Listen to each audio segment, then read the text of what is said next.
Rama Ram Radha Raman Hari Krishna YouTube channel में सबका सहर्ष स्वागत करते हुए सभी मुमुक्षुजनों तथा भगवान श्रीमन नारायण के सभी एकांतिक अनन्य निष्ठायुक्त भागवत भक्तों को प्रणाम करते हैं तथा सबके अंतर्यामी ऐसे भगवान श्री वासुदेव को नित्य निरंतर बार बार प्रणाम करते हुए आज के कथानक अपरा एकादशी से लाभान्वित होने का सब मिलकर प्रयास करते हैं, जिसको श्री हरि सर्व प्रकार से सफल करे, ऐसी विनती है श्रीमन नारायण श्री लक्ष्मीनाथ भगवान से।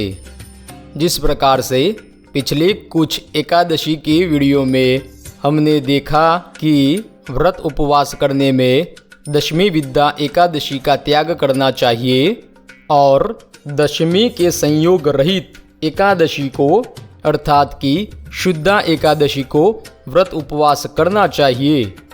इसलिए जब भी एकादशी का व्रत उपवास करे तब अपने अपने देशानुसार उदयातिथि के अनुसार शुद्धा एकादशी को व्रत उपवास में ग्रहण करे। अब देखा जाए तो यह एकादशी व्रत केवल वैष्णवों के लिए ही नहीं है, अपितु सर्व मनुष्य मात्र के लिए यह व्रत कल्याणकारी एवं आवश्यक है।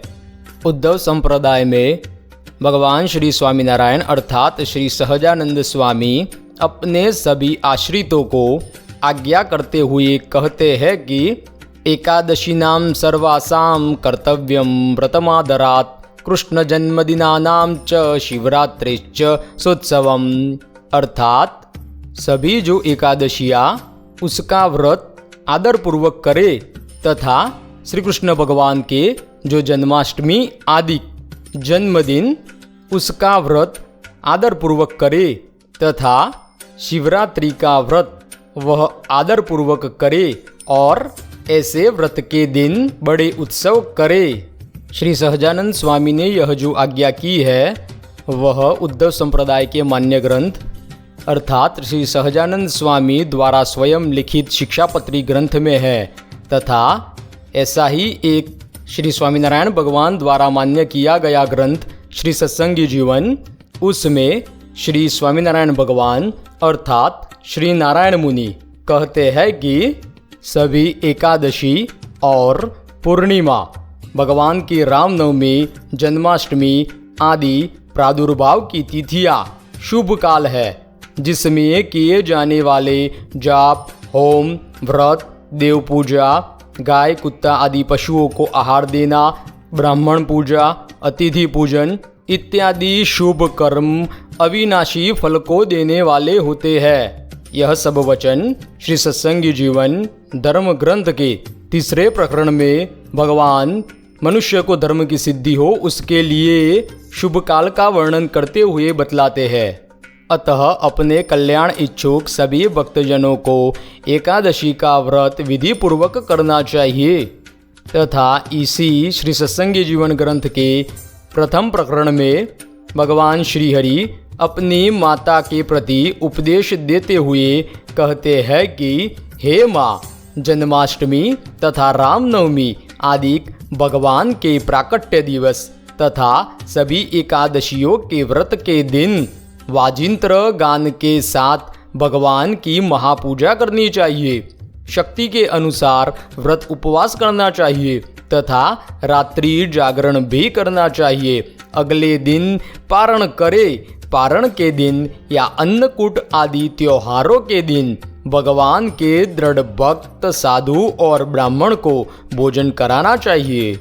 तथा आज की जो एकादशी है अपरा एकादशी अर्थात कि गुजरात राज्य के अनुसार वैशाख मास के कृष्ण पक्ष की एकादशी तथा पूर्णिमांत मास का अनुसरण करने वाले प्रदेशों के लिए ज्येष्ठ मास के कृष्ण पक्ष की एकादशी को अपरा एकादशी से कहा गया है।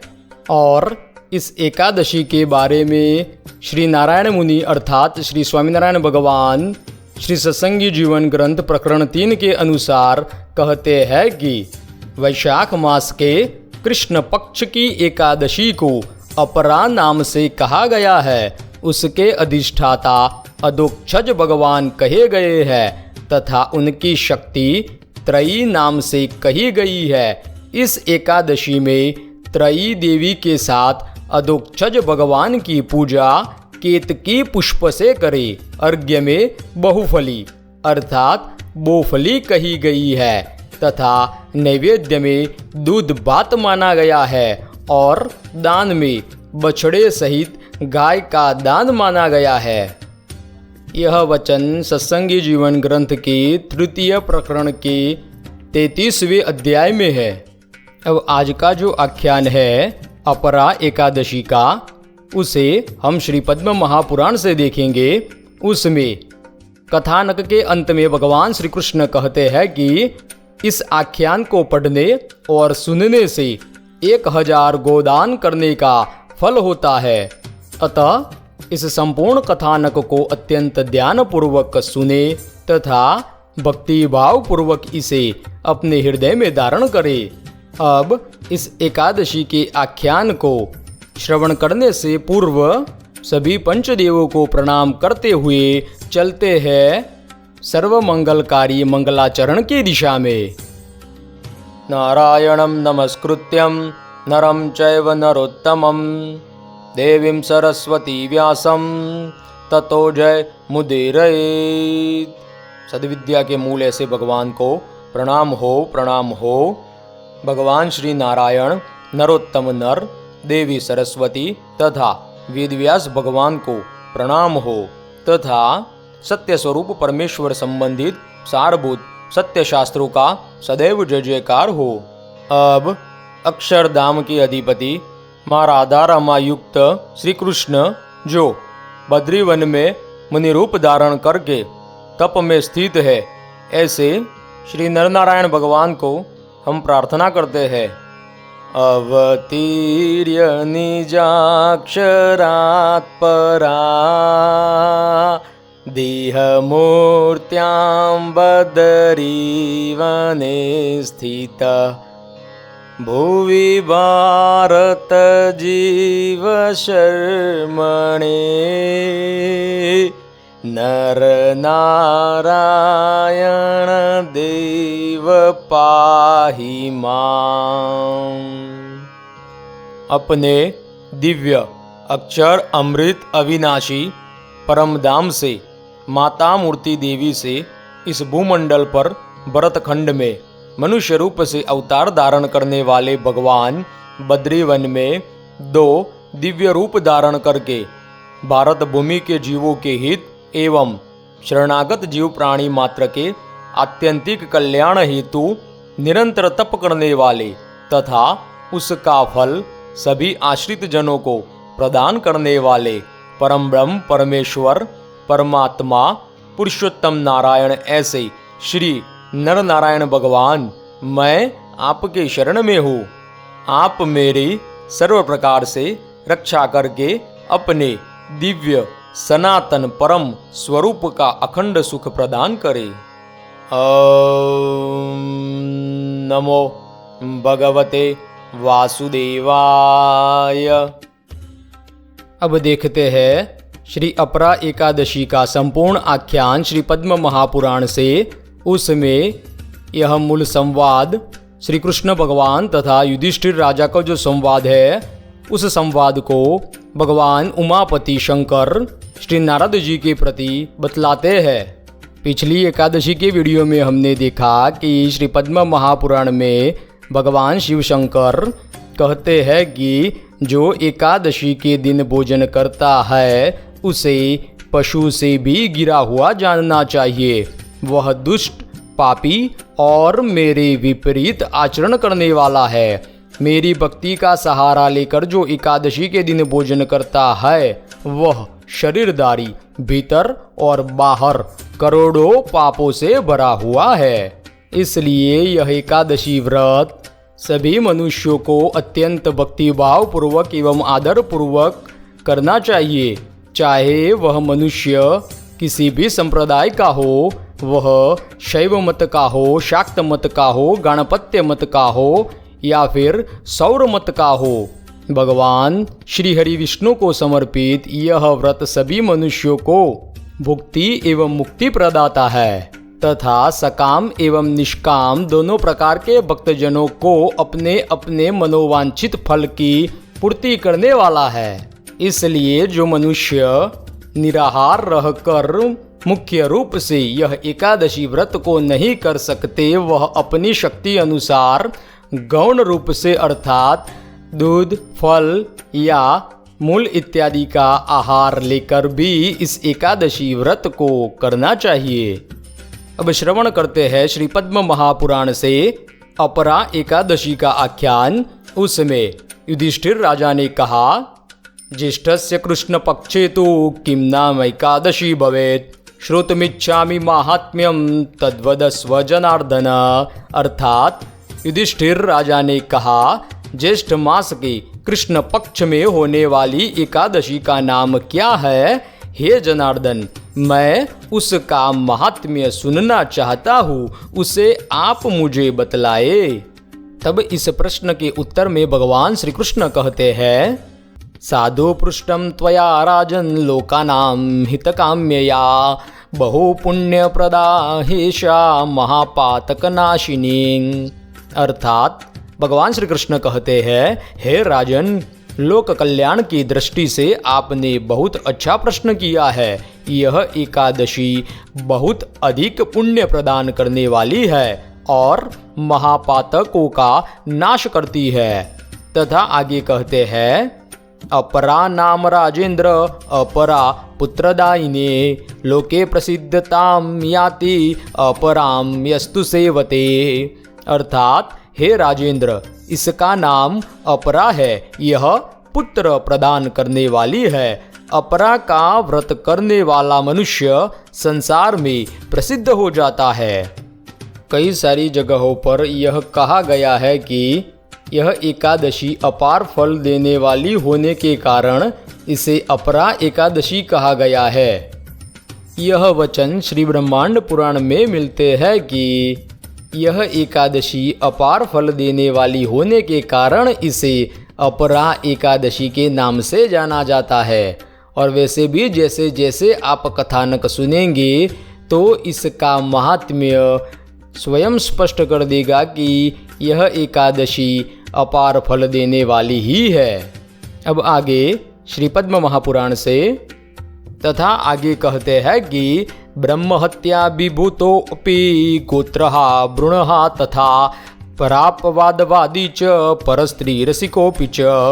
अर्थात ब्रह्महत्या से अभिभूत अर्थात ब्रह्महत्या करने के कारण पराभव को प्राप्त हुआ तथा गोत्रः अर्थात के गोत्र का नाश करने वाला तथा गर्भपात कराने वाला, दूसरों की निंदा करने वाला, दूसरे की स्त्री में आसक्त रहने वाला भी पुरुष, हे राजन, अपरा का व्रत करके निष्पाप हो जाता है। भगवान कहते हैं कि अपरा सेवनाद्राजन विपाप्मा भवति ध्रुवम कूटसाक्ष्यम कूटमानम तुलाकूटम करोति यः कूटवेदं पठेद्यस्तु कूटशास्त्रम तथैव च ज्योतिषां गणकः कूटः कूटायुर्वेदिको भिषक कूटसाक्ष्य समायुक्तो विज्ञेया नरकौकसः अपरा सेवनाद्राजन पापैर्मुक्ता भवन्ति ते। अर्थात जो झूठी गवाही देता है तथा कूटमान और तुलाकूट अर्थात की जो तोलने के अर्थात की वजन करने के झूठे नाप तोल के साधन रखता है एवं जो झूठा वजन करता है अर्थात की झूठा तोलता है तथा जो कूटवेद तथा कूट शास्त्र पढ़ता है अर्थात कि झूठे वेद एवं झूठे शास्त्र पढ़ता है तथा झूठा ज्योतिषी अर्थात कि गलत गिनती करने वाला ज्योतिषी एवं झूठी दवा करने वाला वैद्य, ये सभी तथा कुट साक्ष्य करने वाला नरकवासी होता है। फिर भी हे राजन, अपरा एकादशी का सेवन करने से ये सभी निष्पाप हो जाते हैं। तथा आगे भगवान श्री कृष्ण कहते हैं कि क्षत्रिय क्षात्र धर्मम यस्त्यक्त्वा युद्धात् पलायते सयाति नरकम घोरम स्वीय धर्म बहिष्कृतः। अपरा सेवनात् सोपि पापम त्यक्त्वा दिवं व्रजेत। अर्थात जो क्षत्रिय छात्र धर्म को त्याग कर युद्ध से पलायन कर जाता है वह अपने धर्म से बहिष्कृत होकर घोर नरक में जाता है, मगर अपरा का सेवन करके वह भी स्वर्गलोक चला जाता है। तथा आगे कहते हैं कि विद्यावान्यः स्वयं शिष्यो गुरु निंदाम करोति च स महापातकैर्युक्तो निरयम्याति दारुणम् अपरा सेवनात् सोपि सद्गतिं प्राप्नुयान्नरः। अर्थात जो विद्याध्ययन करने वाला शिष्य अपने गुरु की निंदा करता है वह महापातक से युक्त होकर नरक में जाता है, किंतु अपरा एकादशी का व्रत करने से वह भी सद्गति को प्राप्त कर लेता है। तथा आगे कहते हैं, हे राजन, अपरा एकादशी का महात्म्य मैं बतलाता हूँ, उसे आप सुने। मकर राशि के सूर्य के होने पर प्रयाग में स्नान करने से मनुष्य को जिस फल की प्राप्ति होती है, काशीपुरी में शिवरात्रि के दिन उपवास करने से मनुष्य को जिस पुण्य की प्राप्ति होती है, जिस तरह से गया जी में पिंडदान करने से पितरों की तृप्ति होती है, अर्थात कि जिस पुण्य की प्राप्ति होती है, सिंह राशि के गुरु के होने पर गौतमी नदी में स्नान करने से जिस फल की प्राप्ति होती है, कन्या राशि के गुरु के होने पर कृष्णावेणी में स्नान करने से जिस फल की प्राप्ति होती है, जिस तरह कुंभ केदार का दर्शन करने से अर्थात कुंभ में केदार के दर्शन करने से तथा बद्रिकाश्रम की यात्रा करने से और उस तीर्थ का सेवन करने से जिस फल की प्राप्ति होती है, तथा कुरुक्षेत्र में सूर्य ग्रहण के अवसर पर हाथी, घोड़ा तथा सुवर्ण का दान करने से एवं दक्षिणा पूर्वक यज्ञ करने से जिस फल की प्राप्ति होती है, उसी तरह का फल अपरा एकादशी का व्रत करने से प्राप्त होता है। तथा भगवान श्री कृष्ण आगे कहते हैं, सद्य प्रसूत गौ का दान करने से, सुवर्ण तथा भूमि का दान करने से जिस फल की प्राप्ति होती है, उस फल की प्राप्ति अपरा एकादशी का व्रत करने से होती है। यह एकादशी पाप रूपी अंधकार के लिए सूर्य के समान है और यह पाप रूपी मृग के लिए सिंह के समान है। तथा आगे कहते हैं, एकादशी का व्रत नहीं करने वाले लोग जल के बुलबुले तथा जीवों में मक्खियों के समान केवल मरने के लिए ही जन्म लेते हैं। अपरा एकादशी का व्रत करके तथा भगवान त्रिविक्रम का पूजन करके मनुष्य सभी पापों से मुक्त होकर विष्णुलोक में पूजित होता है। सर्व पाप विनिर्मुक्तो विष्णुलोके महीयते। तथा आगे भगवान श्री कृष्ण कहते हैं, लोकानां चहितार्थाय तवाग्रे कथितं मया पठनात् श्रवणाद् राजन् गोसहस्त्र फलं लभेत। अर्थात भगवान श्री कृष्ण कहते हैं, संसारी जीवों का कल्याण करने के लिए मैंने इसका आपके समक्ष वर्णन किया है। हे राजन, इस आख्यान को पढ़ने और सुनने से 1000 गोदान करने का फल होता है। इस प्रकार श्री पद्म महापुराण के उत्तर खंड में भगवान उमापति तथा नारद जी के संवाद के अंतर्गत ज्येष्ठ मास के कृष्ण पक्ष की अपरा एकादशी का महात्म्य समाप्त हुआ। अब एकादशी के दिन एकादशी के अधिष्ठाता भगवान एवं उनकी शक्ति के पूजन को लेकर पहले भी हमने यह वचन देखे थे और आज उसी वचनों को फिर से देखते हैं। तो श्री सत्संगी जीवन के अनुवादक स्पष्ट करते हैं कि एक ही विष्णु संज्ञा भेद से तथा रूप भेद से भिन्न भिन्न एकादशियों के अधिष्ठाता रूप से कहे गए हैं, परंतु स्वरूप में भेद नहीं है।